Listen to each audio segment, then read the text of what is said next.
मी मूळ फिर्यादी कडनं हजर झालो आहे।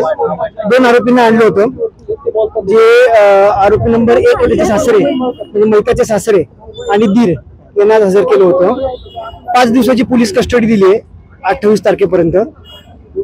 कुठली कारण, काय कारण सांगितलं? रिमांडमध्ये काय कारण? रिमांडची कारण अशी आहे की आज पहिलाच पीसी होतं त्यांचं, तर तपास करणं त्यांच्याकडनं बाकी आहे, काही मुद्देमाल जप्त करणं बाकी आहे, परत अजून कुणी मदत केली हे पण तपास करणं पोलिसांना बाकी आहे, ते पण कारण पोलिसांनी सांगितले।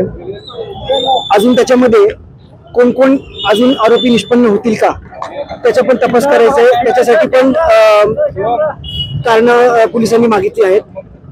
आणि असं करून मेहरबार कोर्टाने पोलीस कस्टडी एक्सटेंड करून 5 दिवसाची पोलीस कस्टडी 28 तारखेपर्यंत दिलेली आहे। रिमांड कॉपीत काय काय आहे? हे रिमांड कॉपी मधलेच कारण आहेत की त्यांना तपास करायचा आहे, मुद्देमाल जप्त करायचा आहे, जे इंजरीज आहेत मैतावर जे इंजरीज आहेत ते इंजरीज कुठल्या वेपननी झाले ते वेपन पण जप्त करायचे आहे आणि या सगळ्या गोष्टीचा तपास पोलिसांना करायचा। एक नवीन कलम पोलिसांनी ऍड केलेलं आहे, याच्यामध्ये नेमकं काय ते आहे आणि कशामुळे ते?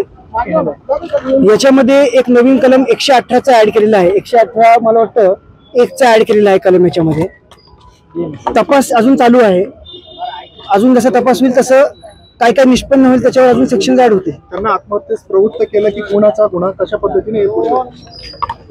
बघा आता तपास चालू आहे, त्या गोष्टी काय आता सांगता येणार नाही। ही पहिलीच पीसी होती, 28 तारखेपर्यंत तपास अजून चालेल आणि पुढच्या पीसी मध्ये काय कारण येतात ते आपल्याला कळेल। वैष्णवच्या बाळासंदर्भात त्याच्या याच्यात काहीच या पीसी मध्ये त्याचं काहीच आर्ग्युमेंट नाही झालं किंवा ते कारण पण नव्हतं, त्याच्या बाबतीत आपण पुढे जाणार आहोत।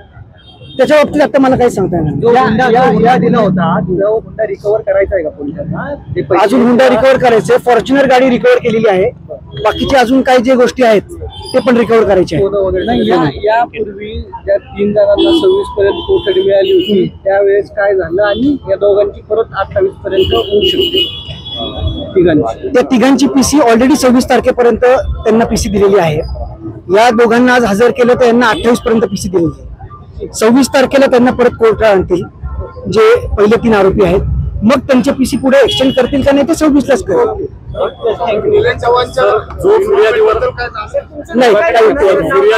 शिवम निंबाळकर फिर्यादीवरती आरोप केले जात आहेत की आत्महत्येसाठी प्रवृत्त केले, तर त्याबद्दल आपण काय बाजू मांडतो? त्याच्याबद्दल काहीच आर्ग्युमेंट झालं नाही, त्याच्याबद्दल काय झालं नाही। मुद्दा फक्त एवढाच होता की आज जे 2 आरोपी हजर केले त्यांना पोलीस कस्टडी द्यायला पाहिजे का नाही द्यायला पाहिजे आणि किती द्यायला पाहिजे एवढाच मुद्दा फक्त। सरकारी वकील आपले यांनी किती दिवसाची मागितली? पोलिसांनी 7 दिवसाची पोलीस कस्टडी मागितली होती, कोर्टाने 5 दिवसाची दिली।